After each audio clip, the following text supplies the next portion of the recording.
Alright guys, it's been a little bit, but we're heading up. We're heading up north of the city a couple hours and to the location where we're building the 33-foot Arctic Acres Geo Dome. So that is something to look forward to this summer. But yeah, little adventure, and like I said, we'll show you the pad and what we've got done already, and we're gonna offload some stuff. We're still waiting on the polycarbonate, but that should be coming in the near future. Wow, look at that relic. All right guys, look at this, look at that. We're just out here in northern Alberta, and we're just up at our other property here with my grandfather and father, and we're building another dome. So yeah, we're just out here, got some power and drain. We're building a 33-foot Arctic Acres Geodesic greenhouse out here. Last year we built the 26-foot on a gravel pad, so this is gonna be a little bit different and a lot different scenery out here. But we will be spending a lot of time out here this summer, so follow along for the adventures. Beautiful lilacs. This place was an old homestead. The house had been ripped down, and yeah, here we are. We're right down the road from some beautiful lakes, and lots and lots of land, lots of bush. All my grandpa's, and yeah, we're gonna be spending a lot of time up here now and helping out and just enjoying life and giving the girls that true rural lifestyle and unforgettable summers.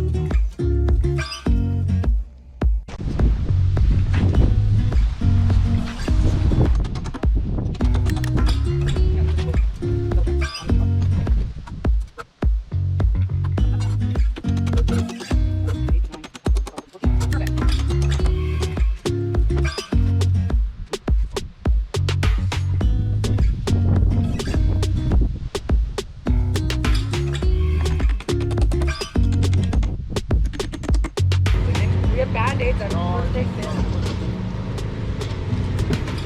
4 walls and a blister.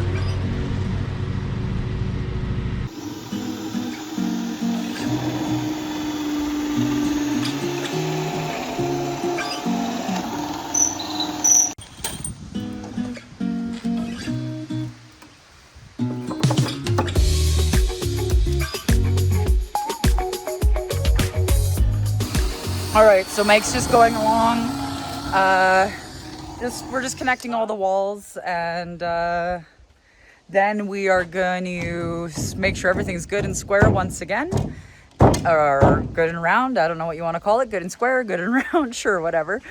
And then we are going to drill and hilti into the concrete. So one thing about Arctic Acres or growing spaces, they recommend like ICF foundation, gravel, or concrete, like pillars, piers, and then you could like pour the concrete after. We've done a little bit different. We've made a huge pad.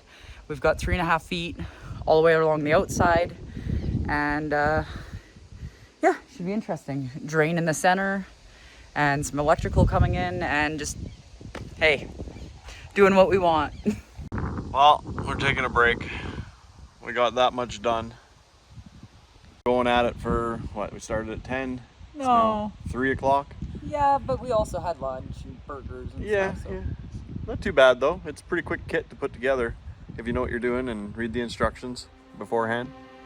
Well, time to go for a swim and cool down.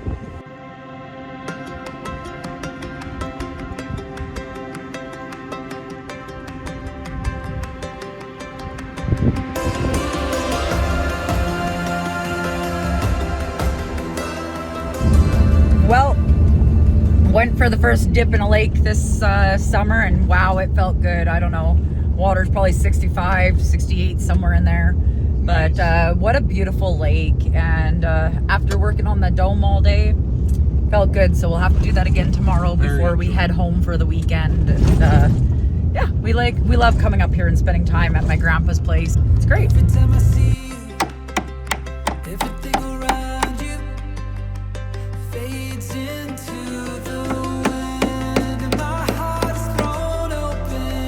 A little bit. Feels like slow motion. is gone. We've anchored into our concrete pad all the way around the dome. Doing things a little bit different with this dome, like I said. Follow the directions, especially when it comes to setting up the dome, but there is certain things you could change. We poured the entire concrete pad, hilting into it versus doing the concrete piers or ICF and then pouring the in pad later, or gravel or whatever. Now we're just gonna go along and staple this all the way along the outside of the dome before we do the next section of wood. And then we build up. But I do have to say, what a nice place to be building a dome. Lots of trees, grass, birds, don't hear anybody for miles. Truly getting out into northern Alberta here. We're just out here in Barrhead County, Alberta, and we're at my grandpa and my father's farmstead, whatever you want to call it. They got a lot of land here, and they wanted us to build a greenhouse. So we're here, we're building the 33-foot dome. Of course, they're old men and they're stuck in their ways and they want things done a certain way and they don't understand the whole pre-engineered, manufactured, everything's labeled. They don't understand it. But Mike and I are here and we'll get it done. We're gonna be here a lot this summer and I'll probably have one hell of a tan by the end of the year. But yeah, we've done one day already, or I guess I should say a few days. We had hired a company from Nearlandia, Alberta. They came in and they poured the cement pad. They threw some electrical in it, put a drain. It sloped nicely. What a hard job that would have been, considering we wanted from the walls to the drain sloped inwards, and then the 3.5 feet we have going around the outside of the dome is sloped out. So hopefully we have poured water on it. Things look good, and hey. You gotta try it, right? You gotta try it. And then in this dome, we will be doing some like built-in beds, but we're also looking at doing a bunch of raised beds on wheels. We're dealing with 2 seniors here, one in their 60s and another one in their late 80s. So we're just having fun, and yeah, 33-foot dome, Arctic Acres. This is what it looks like before you start building up. These should have already been drilled. Yeah. So, hey, not everything can be perfect, but this is frustrating because we did notice this a little bit with our dome. It wasn't as bad, but so far every single piece that we've grabbed, we've had to drill it out a little bit more. Just super quick, but at the same time it's frustrating because you buy the kit, it's all supposed to be pre-drilled, and we're sitting here pounding and we can't even get the bolts into the holes. So yeah, Mike's just gonna go quickly and drill them all out a little bit more so those bolts can just pound in lightly and they're still tight. But yeah, I'm not using this arm strength all day just to sit there pound away. It shouldn't be that hard, and especially as we build up and we're doing the double hubs on both sides, how big of a pain in the butt that's gonna be to be pounding as hard as we can. And like I said, we just pounded in a couple bolts and literally like 2 minutes is just bang, bang, bang. So this is what I'm talking about. Like they're not even drilled half the time all the way completely through, and we're literally having to go clean up every last little hole and drill it wider because there's absolutely no way to pound bolts into these. We tried and it's ridiculous. So now Mike's going along and every piece of wood we're grabbing, we're drilling out. And it is making it easier to pound in, but it's super frustrating when you buy a kit and a package, and this is what we're having to deal with because we could already be halfway done this, if not more, but we've literally had to deal with every piece of wood. So it's starting to look like it's going up. Starting to look good. The B's and the A's and the E's. 2 A's, a B, 2 E's, a B. Yeah. Yeah. It's a lot different than the 26-foot because they have an inside hub and an outside hub. So it's going to be a lot more difficult putting them all up because with the 26-foot, we put all the bolts in first and then put our hubs up and bolted them in. Whereas these ones, when we get up there, we're going to have to put the bolts in as we put each 2x4 or 2x6 in place. Yeah. So connect the 2 A's together. And then this part works really well to have 2 people, but you can do it by yourself if you're talented, I guess. But you stick it in, and then sometimes it helps to pull or push this way to get the holes to line up, and then straighten that off, of course. But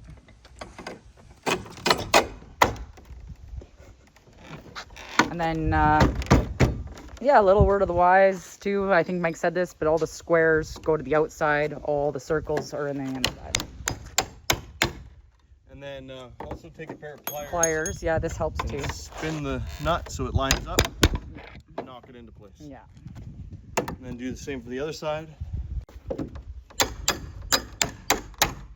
And this is after we've re-drilled all the holes. Makes it a lot easier. Yeah. So we're dark at Acres. Drill your holes bigger.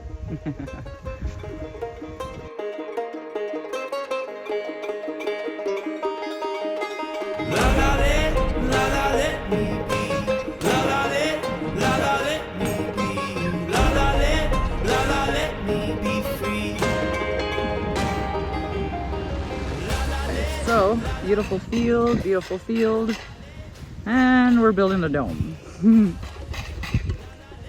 So, we got the first set of triangles done. Mike's just up here doing this next section on a single layer of scaffolding. Got more scaffolding for when we work our way up. But yeah, just connecting these triangles now, and then we'll work on the next set of triangles going up. I should have seen the warning sign. Once again, hard day's work on the 33-foot Geo Dome, and we're going for another lake dip because why not? And in Alberta, southern Alberta is kind of iffy, especially as the summer goes on, but northern Alberta, the lakes are just friggin' gorgeous. And well, the lakes are gorgeous when you get over into the mountains, a couple hours west of here, but they are also very, very, very, very cold. So if you're looking for your true ice plunge, there you go. But hey, I'm all down for the 65-degree lake and the beautiful beach, and yeah, just enjoy life. Going in for a dip.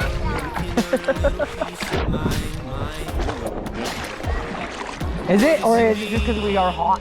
Because we're hot. Get acclimated and then...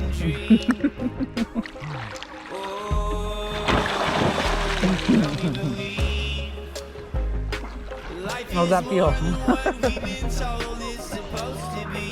Good? Should we do it? Should we do it?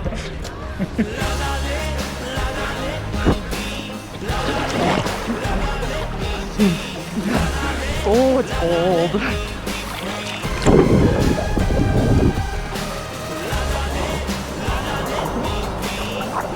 But that feels so much better.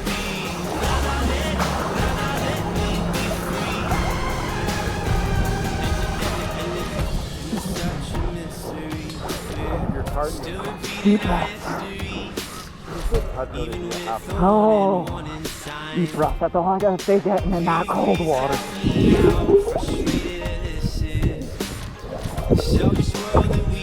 Alright, that's so refreshing.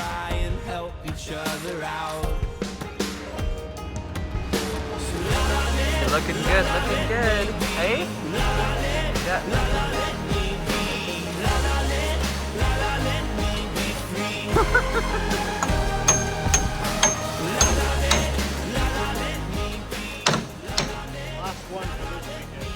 Yeah, so we got section 1 and section 2.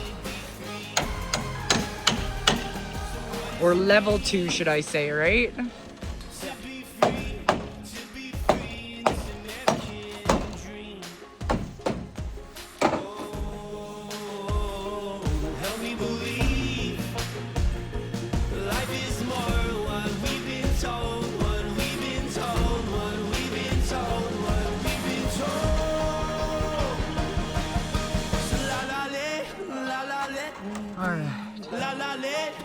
What are you looking for? The hole?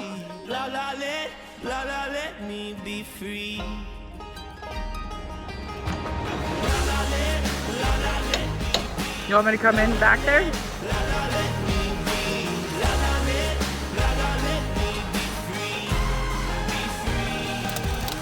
fire, kids playing. All right, guys, so never felt so busy in our life. We have lots of things going on. Of course, we got our spring garden happening up there. That's all getting planted. We got the stuff going on in the dome. We got baby chicks over there and that are about 4 weeks old. We got 2 broody mamas hatching out more chickens in the barn. We got our other chickens out back here. We're cleaning up scrap piles of wood. On top of that, we're getting ready to build a 33-foot dome up at one of our other properties with my grandfather and father. So that's going to be exciting. Good things coming ahead for that. Possibly looking at moving a cabin up there and having a place for us to be able to escape to. What else is part of this life update? Let's think. Just maintaining our yard and our acreage. Not sure what our plan is for this place in the long run, but the city's encroaching on us and things are getting a little crazy around where we live. So we're looking at possibly, I don't know, selling in the next couple years and moving north.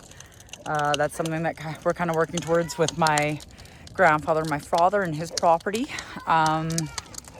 But yeah, lots of exciting things, lots of builds happening this summer, and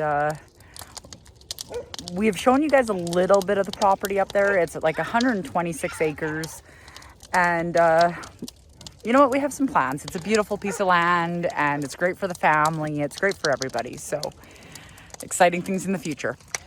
What it comes down to is we live in a subdivision. We're zone county residential. We would like to be a little bit more agricultural. We would like more land. We would like to be away from the city. We are part of an urban growth plan for the county we live in. It's like a fast growing area with our international airport, and it's prime location, it is. But at the same time, it's not what we expected it was going to be a decade ago when we started building here, and it's not as rural as we would like. And being in a subdivision, there's a lot of stipulations, and being part of an urban growth plan, there's going to be so many more bylaws that we're going to have to abide by in the future that we really don't feel like dealing with. So we have a lot of ideas for the future, a lot of bright ideas and fun and exciting things for our family. So yeah, if you're interested in all of the above, follow along because it's going to be one hell of an adventure. Mike's chainsawing. Whatever way you want. Left, right, there's stuff every way. All right, guys. Not sure if you can hear me, but we're in our bush. We're clearing.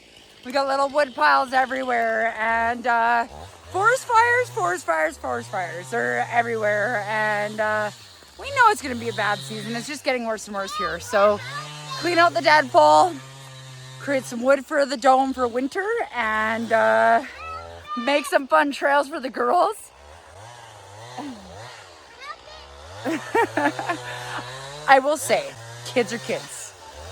Get them away from those toys. Get them away from everything. The more and more we spend time with our girls out in nature, the more less annoyed I am. I hear every day, play with me, I'm bored, I'm this. The second we get them out into the bush and the second we start chainsawing, cutting wood, having fire, looking at bugs, looking at leaves, looking at the bark, just loving life, they're happy. And mom and dad are happy. So you know what? Nature loving family right here. And let's go check out what we've done. All right. So we got trails going all the way through our bush. A nice walking trail. We have wood. We have Danica. We have more wood. Mike's working back in there. We're making some nice areas. Not sure if you can hear me, but the plan is to make like a wooden teepee in here, put some birdhouses and a little bench, and create ourselves a little oasis in our yard. 4 acres is a lot. Some people think it isn't, but it can be a lot. So you do you, but it's amazing what you can do on 4 acres alone. And we got ourselves a little nature sanctuary. All right, so we're hoping for some luck here. It's 6:51 p.m. and these have been on the truck since 7:18 this morning, shipped yesterday. I'm not too impressed. It does say on the box to protect from heat and cold. I highly doubt they were protected on Pure Later from heat and cold, so I'm really not impressed. Whether it's Pure Later or whether it's Wings and Wishes Alberta, I don't know, but these better be alive. All right, so pulling off the tape, we're praying here. Veronica, can you please stay a little bit out of the video? Thank you.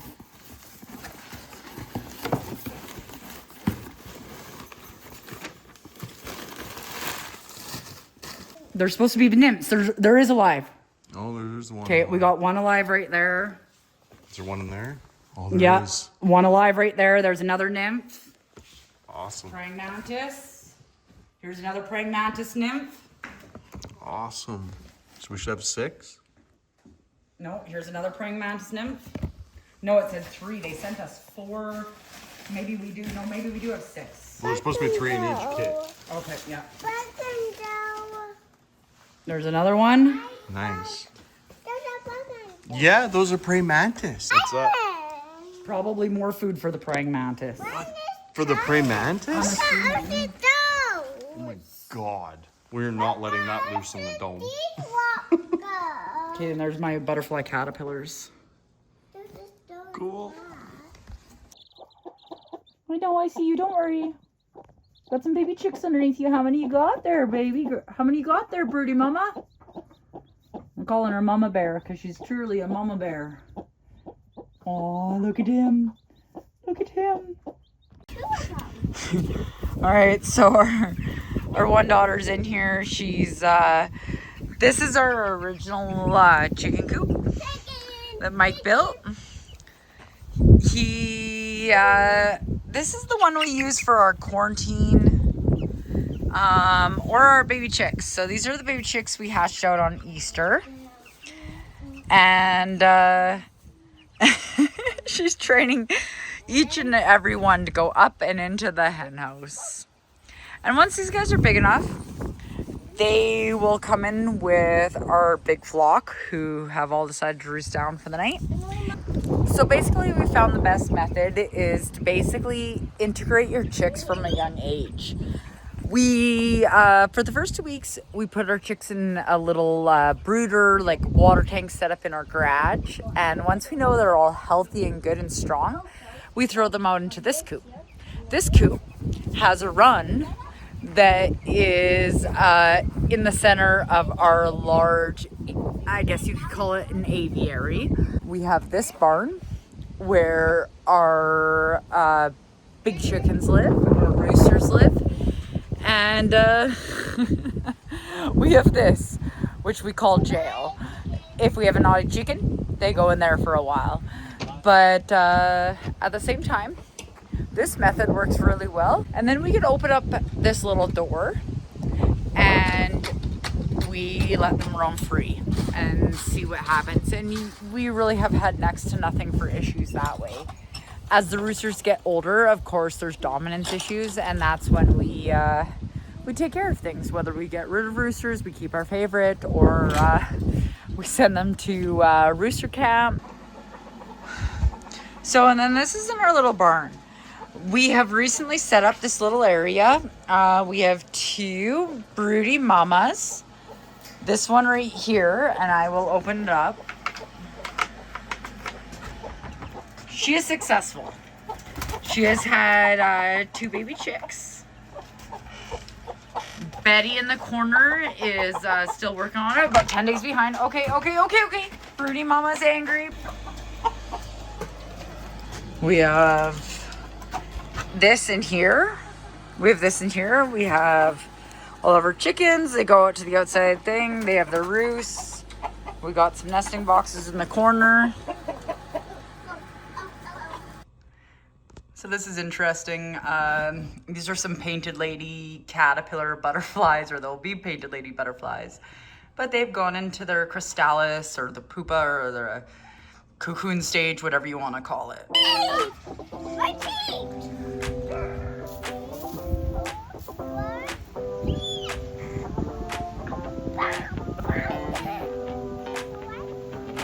Oh, good job! What's coming? What's that? Is that an ice cream truck? You guys? And did it start raining and hailing on us out there? Yeah.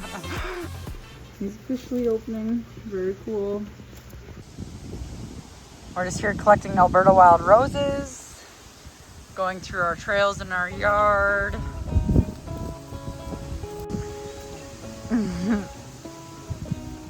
So we're just sitting in the our forest that we're working on clearing out, collecting some Alberta wild roses, and they smell so pretty. And I don't know, we might try and make some sort of skin product with it, or some tea or something. Now, you don't ever want to take the entire bush. You just take a little bit from each one, and then yeah, I'm just gonna snip. Gonna open up the butterfly enclosure. Just wait, let's go like this. Just one butterfly flying around in here. There he goes. Just let him be.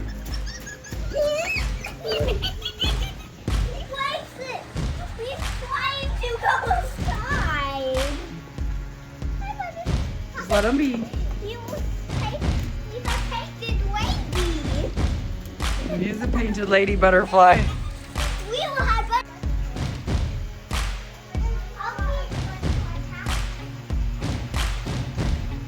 And these are the crystallises, the two that are left. And no, that's not blood. He is, he's working his way up. He's working his way up. Oh, there you got a butterfly. Yeah. I got all these beautiful chive blossoms. I'm actually gonna cut them off. And I've got a mason jar here. I'm gonna put them into that and put some vinegar on them and let them sit.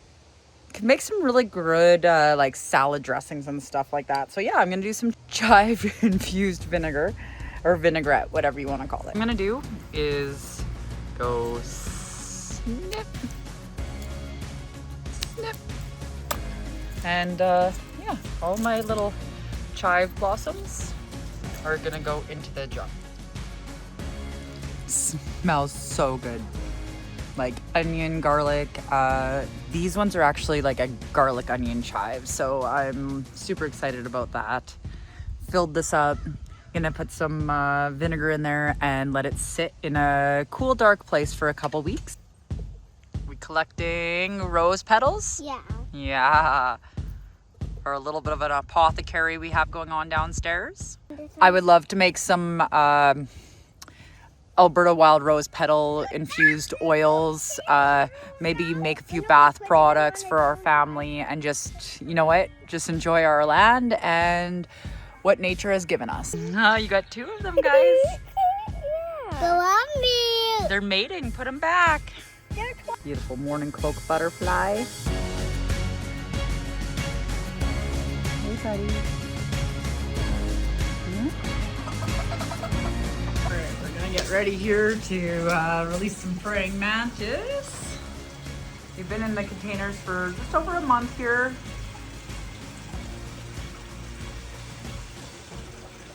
Content in his container and doesn't want to leave, but I'm gonna try and get him out here. Oh, here, let's see what I can do. I'm gonna have to put the phone down. So he's right here. We got one here. We got 5 to release here. See if they can make some progress against some bugs here in the dome. I've heard good things. Another one released here on the coffee plant. Hopefully he can go after some citrus mealy bugs. They will eat them if they're readily available, I've heard.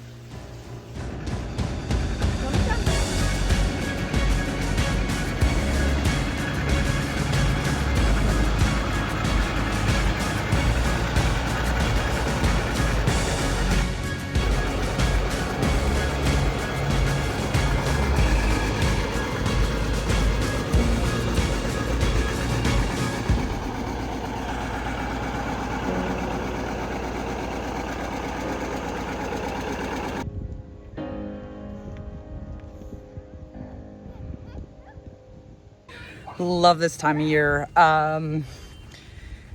Rhubarb, and then Saskatoon berries. The raspberries will be like just coming full throttle here right away. Already harvested some radishes, and of course we've been harvesting stuff from the dome too, but I'm just talking about outside. Alright, so I'm just here in the dome, harvesting some chamomile flowers. I also have some German chamomile outside I'll be harvesting, and I'll be doing this lots throughout the year to add to our little apothecary area downstairs that we've been creating in our home, and have some fresh chamomile tea, maybe mixed with some apple mint.